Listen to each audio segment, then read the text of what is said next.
Good afternoon, everyone. Take two, my friend. Welcome to It's Just a Game of Two Halves. Sad to say, today we've got to do a video, really, on the passing of, for me, one of the greatest English players to ever play the game on the pitch and off the plate. A complete and utter gentleman. Sadly, we've lost Kevin Keegan at the age of 75 to cancer, mate. Very sad news. Very sad indeed. Good afternoon, everyone. Yeah, very sad. Fantastic player. Fantastic role model, fantastic icon, one of England's greatest, I think, footballing icons. In fact, sporting icons, I'd go as far as to say. He represented club, himself, his family, and England at the highest level and to the best visibility, and very well. Mate, do you know something? In a time when we had the scumbag newspapers that would go after anybody for anything, I think Kevin Keegan lived his life in a way and kept his body in a certain, there was a big drinking cultures in the 70s amongst the football team, but he seemed to control his diet. I don't know if he was a drinker. He certainly didn't come out of it, and played in possibly one of the greatest Liverpool teams, one of the greatest English teams that Liverpool had at that time that ever. I think he just lived his life as a professional sportsman should do, shouldn't it? And he was very determined. He was. I read some reports, some heavyweight political commentators, people like Henry Winter and a few others, and a couple of them have mentioned that he wasn't the most talented, but he was certainly the most hard-working. Well, I think he was talented. No matter how hard you work, you need talent at that level of the game, at international level and at club level. So I'm going to disagree with those guys on them, but rest in peace, Kevin Keegan, Joseph. I don't know what they're talking about hard work. He averaged around about 12 kilometres per game, which in a time when stats means everything to everyone at the moment. Kevin Keegan averaged around about 12 kilometres per game. He was also one of the first forwards that started doing the high press. Picked up the high press, which we know makes goalkeepers. Hold on, Kevin, that makes goalkeepers and defenders make mistakes. So none of this is new. All this new styles of football, the tippy tappy, the high press, and that lot. Been going on for years. We go back. Dave Mackay played sweeper. Lev Yashin, was a goalkeeper that would come out nigh onto the halfway line. He was the only goalkeeper to win the Ballon d'Or, by the way. So don't people think these days that football, we've had this argument a little bit because Kev thought that Mr. Keegan probably wouldn't have fitted the styles of today. And No, I didn't quite. I said it's a different style, today. No, it certainly fit in. And, you talk about that 12 kilometres that you ran. The pitches were a lot harder to run on then. They were quagmire, some of those pitches they played on midwinter. And they didn't have the artificial grass that they have now, because it's woven in, isn't it? They have traditional grass and it's woven in artificial grass to help it maintain its standard. But no, if you remember, mate, in the 70s, it was only Arsenal that had underfloor eating. And every time, it's a bit like the British Rail, wasn't it? Like, when we had a bit of rain or a bit of snow, all the games got called off. They go, Arsenal's ain't, because they're underfloor eating. Mate, he started his career off at Scunthorpe, was there from 68 to 71. Believe it or not, started himself off as a left-back. He scored 124 games and scored 18 goals for them, 5'8". He had one of those solid frames, didn't he? He was a little stocky player, wasn't he? Stocky, very muscly. Yeah. Solid. He, like you said, he's a solid player. You couldn't knock him off the ball easy. You're right. I mean, he started at left back. I think he went to Liverpool as a right-sided midfield player. And it was after a game that was called off against Gladbach, I think it was, in a UEFA Cup tie. That was waterlogged. The following night, he was stuck up front with John Toshak, and that was the beginning of a very fruitful partnership. I think you mentioned on the first take about the ITV going up there and doing that the investigation into their telepathy. But they were just very good footballers, very intelligent footballers. They could read the game, as could all that Liverpool team then. Fantastic team. Once again, a little funny anecdote. He was missed, wasn't he, by Jimmy Hill at Coventry. I think they gave him a 6-week trial, and Jimmy Hill, as you pointed out earlier, with a chin. released him, said no. As you know, as happened to a lot of players. Fantastic player.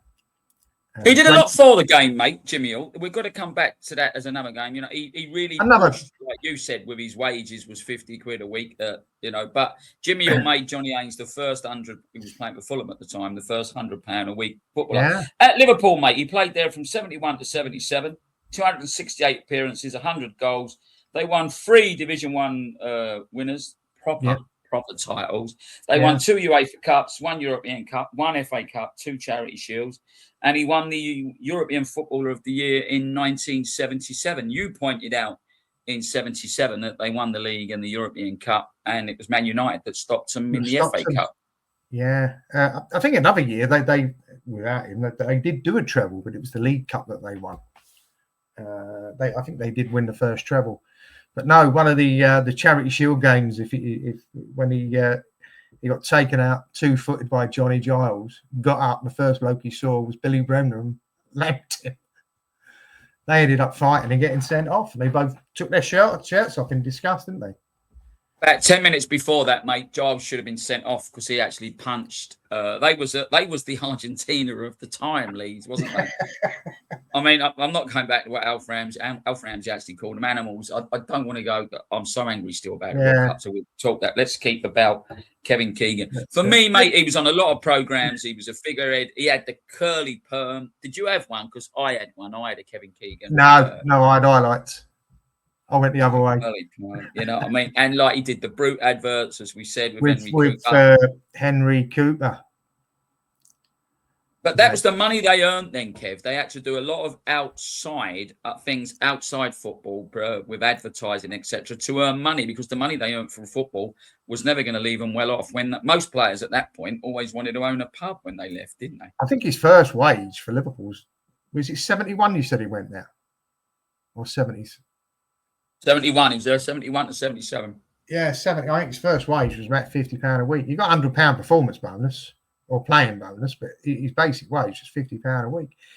Liverpool career, astounding, astonishing career. He won so much in those 6 years, culminating in that European Cup, because I think it was his last game for Liverpool. And then he went to Hamburg and won the Bundesliga in his first year. 500,000. He was there in 77 to 78. He won the Ballon d'Or in 78 and 79. Yeah, he won the only Englishman to do it, by the way. That's won it twice. Yeah, he was. Yeah. Then he went from Hamburg. I think Laurie McMenemy pulled off the deal of the century with his alcohol-free lager, which I think he used to advertise, Caliber as it was then. Well, yeah, got him out, got him to Southampton, come back. I think he had a lot of injuries then, and that sort of goes on to what I want to talk about, his England career. He did win. He made 68 appearances for Southampton, Kev, 37 goals between 80 and 82, and he got them to finish second in the league. Yeah. Was it second? I thought it was sixth in the league he got him up to. Second. Laurie McMenemy at the time was reputedly going to be considered as the one of the England managers, didn't he? But as you say, he advertised alcohol-free lager and then went on the real lager and smashed up the motor, didn't he? And that was the end of his England career. There was quite a few jokes going around. He then went on to play for Newcastle, Kev, 78 appearances between 82 and 84. And scored 48 goals and got them promoted back into the Division 1, as we call it. And that was the end of his play. Well, he had a couple of games in Australia for Blacktown, I think it was. Newcastle. But it was the Southampton for me was really was probably the unfortunate part of his career when he got injured. He had quite a few injuries, culminating in going to the World Cup in '82, which we didn't lose a game. We drew 3, played 3. Drew 3, didn't we? And went home as undefeated. But we needed to beat Spain, didn't he? I think he missed a sitter, missed an absolute sitter. But he wasn't fit. But Kev, we had this argument earlier on in take 1. We said about VAR, right, how it is now. Can you imagine the player that Kevin Keegan would be now when you're not allowed to, touch someone with an handkerchief? You're not allowed to blow on them, The players from yesteryears, the ones that you say couldn't play in these, mate, they would have careers, they'd be playing into their 40s. mate, because you can't do anything now. The game's just gone. So I think Kevin Keegan, you talk about the hard men of football. We did a show, you and I, on the hard men. That's Ron right. Anderson. Yeah. Now, you did have, what's his name? Who was it? Who said only his mother would like his fave? What was his name? Tommy Smith at Liverpool. Tommy Smith, yeah. He's got a face you had love. the Leeds boys, mate. The whole of that team, really did put themselves about. And then Don Revie, what he used to do before the games, a bit like the Argentinians did in '66, Alf Ramsey called them animals, and they went round visiting schools before the England game, and everyone went, "What's the matter with them? They're doing all these appearances, going to hospitals." And that's what Leeds did. Leeds got off about a mile from the ground, and they would walk to the ground. Remember, they was the first one to have them silly numbers on them socks. On the socks. You remember? Yeah. Yeah. And everyone thought, "Oh, what a lovely team. They're going out, giving out these, giving out this." But when they got on the pitch, what I'm trying to say is Kevin Keegan played in a game when it was a man's game. A proper man's game. The terraces, I mean, the chants that come off the terraces then, and the things that got said. We know the trouble that escalated and come onto the pitch in them game. But it really was what they called a man's game then. Now, I asked you before, I said for me, Kevin Keegan is possibly one of the greatest English footballers that ever lived for me. And you said, no, you would put a couple of players in front of him. And the other two you picked in front of him were? Well, for England, that, and I think anybody that says, you can debate about Pele, you can debate about. I'm talking about English. Anybody else? Yeah, and I'm just talking about the debate. It's objective, isn't it? It's subjective. Yeah, he's definitely up there. I wouldn't say, he's up there with Gordon Banks, who represented England, Bobby Moore, Stanley Matthews, Duncan Edwards. If you look at the injuries that curtailed his career, Brian Robson could have been a great player for England. He was a great player for England. But no, Keegan did prove himself at that level. He scored goals. Like you say, he had a high press. He was passionate and not just for me, outside of football. But mate, he lived his career in a good way. What I'm trying to say is, we idolise some people. Like at that time, the way best career was finished at 25. Keegan kept himself. He was on Superstars. You said earlier on he fell off the bike when he peeled off. He had all the muscles. He had all the muscles, didn't he? I think it was only Des Drummond who was ever faster than him over 100 metres, who I think was a rugby league player. Look, his England career was 63 caps, 21 goals. He was captain from 1976 to 1982. We spoke about, because we're West Ham fans, you and I, his connection that he had with John Toshak was second to none. They both said it themselves. They was telepathy that Kevin said. Try and say that without me teeth in. Yeah. And, of course, the one he had with Trevor Brooking was great. Kev, I want to go on to his managerial career, because I think he had a great managerial career. Obviously, he's remembered. He's remembered for one moment, unfortunately, with Ferguson. And I'm not going to go on about that. The interview, and I don't want to delve into that. But he took Newcastle up. I think they were in a relegation position. He got them and took them up. He took Fulham up as champions. He took Man City up as runners-up, I think. But he steadied them in the league for the next 5 years. And he took Newcastle to, second place. Twice. And, they haven't won it since, I don't know, 40s, 50s, Newcastle. And he gave them, and they're fantastic fans. I've got a lot of time for Newcastle fans, very passionate. Look what he gave them.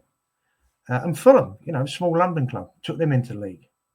Yeah, he did. And also, his punditry and his interviews, he come across as a very knowledgeable, very intelligent footballer, very honest, I think. And like I said, and I go back and I said it before and I'll say it again. If you're growing up and you had a player like Keegan now, and you were a father, you'd say, I want you to be like him. I agree. That Newcastle side, Kev, they were scoring goals for fun, wasn't they? Do you know, I really remember it because it was one of those years when the Scum brought out, it was one of the first football fantasy leagues, and obviously you try and pick out a balanced side. You think you're a manager, and you're going, well, I want this guy. Really, you need to look at the score points, and the score points was the scoring the goals, and it was Ferdinand up front. It was Ferdinand up front. I'm trying to think who was up front. Faustino Asprilla. No, but he weren't there at the beginning. But he brought him in, and I think that was a mistake. I think that cost him the title. It unbalanced the side. Unbalanced the team. 100% it unbalanced the team. And they did come second, and they should have won it. I think 12 points clear. 3-0 up in one game, didn't they? And they come back and lost it 4-3. But you're right, he did lose it. But I'll tell you what, they was great to watch, that team, that Newcastle team. Was fantastic to watch. And on the back of, his managerial career, which I think was pretty good. He was made England manager, didn't work out. I think he had the lowest win ratio of any England manager. And he quit walking down a tunnel, didn't he? I think lost at home. Was it 1-0 to Germany? On the toilet, Kev. He wouldn't come out and face the press. And, he spent some time in Spain, didn't he? Then he came back. Unfortunate incident. But, let's not go into that because, don't want to speak ill of him because it's we're trying to celebrate a player, a fantastic player. Who had skill, he had that high press, he could strike, and for a very small player, he was one of the best headers of his generation. Yeah. The amount of headers he scored, and his positional play, a great player, be sadly missed. Kev, I didn't even know he was ill. As you know, Julie's not been well for a while, so when it comes up that some of the players, and then I read not long ago that he was stage 4, but I didn't realise he was recent diagnosis as well. I don't think it was that long ago he was diagnosed. Really shame. Really. It is a shame. But I mean, let's try and cheer it up a bit because we are talking about a great player. Can you imagine his fashion today? You'd get laughed out of court, wouldn't he? His perm, his flares. His flares. Oh, mate, let me tell you, I had a pair of them high waistband trousers. And, the high waisters. The Cuban heels and that. Remember the high waisters? Oh, it was great, though. But he was a fashion icon. That was a fashion at the time. And if he wore it, it sold. Mate, he was on every TV programme. We spoke about the Brute adverts. He was on Little and Large and other bits and pieces. Did he go on Question of Sport? He did go on a Question of Sport, yeah. Yeah. He was passionate, mate. Do you know what I loved about Keegan? He was passionate. You go back about that interview with Ferguson. And Ferguson did play the mind games. And the only one really who could play the mind games with Ferguson, I think, later on in that time was Arsene Wenger, wasn't it? Yeah. But he did get the Keegan. But you've got to love someone that's passionate. He was a passionate Englishman. It was that sort of time when we weren't having such an influx of foreign players playing in what we call the old Division 1, and he wore, I think all you could say, he wore his heart on his sleeve. Did he play in a Liverpool team that was fantastic?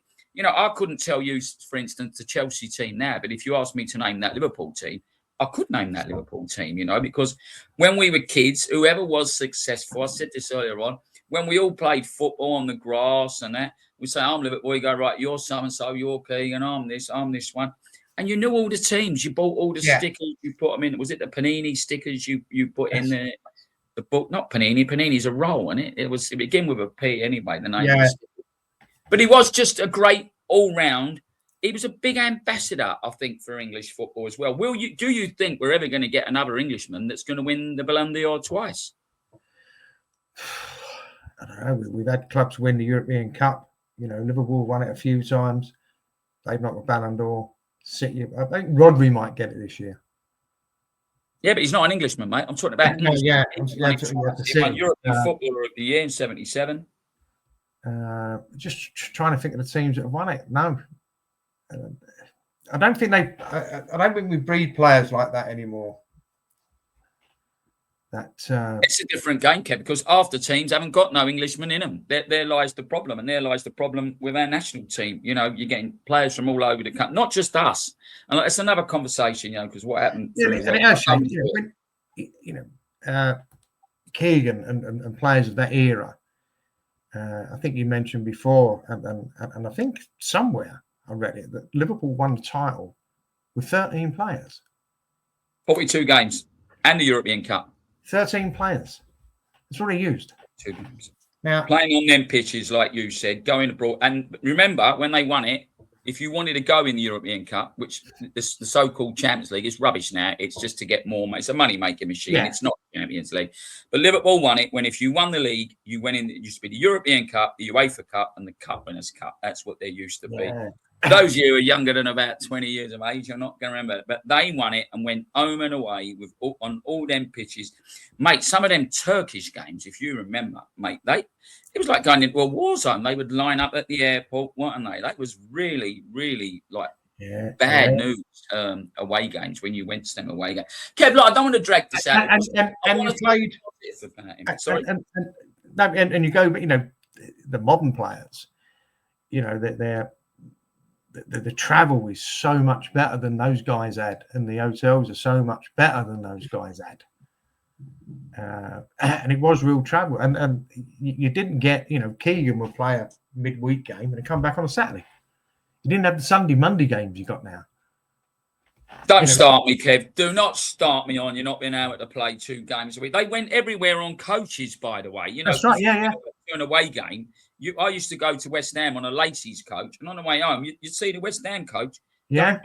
You know, and take all them out. It was a time of great football. It was a time when I feel that it still was the working man's game. The tickets weren't overpriced. There was standing. And you had cult heroes. And for me in my lifetime, he weren't a West Ham player. You know, he probably played. I remember Emily News, you know, when he went to take a throw over West Ham, someone nicked the ball out of that and he just stood there in arms like that. Great catching. But he was a cult hero. And for me, mate, he's a legend. Tell me something to finish off this video about Kevin Keegan. God may rest in peace for me. Oh, what can you say about him? He was charismatic, very talented. He was hardworking. He was a superb ambassador for not just for the sport, for the country and family. And like I said earlier, if you had a son, you'd point to a player like Keegan and say, "That's the guy I want you to be." If you want to play football, that's who you need to be. If you want to be a striker, because there was no one better. You know, they say, you know, I don't think there was anyone better as a striker during his time for England and for Liverpool. And his career, fantastic player. He will be sorely missed. Yeah, unfortunately, another one. I just hope that you know, we've had a bit of fun today and we've managed to do him justice. And condolences to him and his family and his friends and everyone at all the clubs that he represented and for England. Fantastic. KK, as they used to be known, like Kevin Keegan, for me, top 5. King Almighty Mouse, wasn't it? They used to call him. Mate, I will always remember him with his perm, mate, because everybody went out and they got perms. I remember Terry McDermott having one, all the other players had one. Mate, if I had the bottle, I would put mine on here, my picture and logo, but I'm not going to. Kev, I'd like to say thank you for the day because I know it's been lovely, mate. Lovely talking about him. Say sorely missed. Talk soon. Take care, mate. Sorely missed, Kevin Keegan.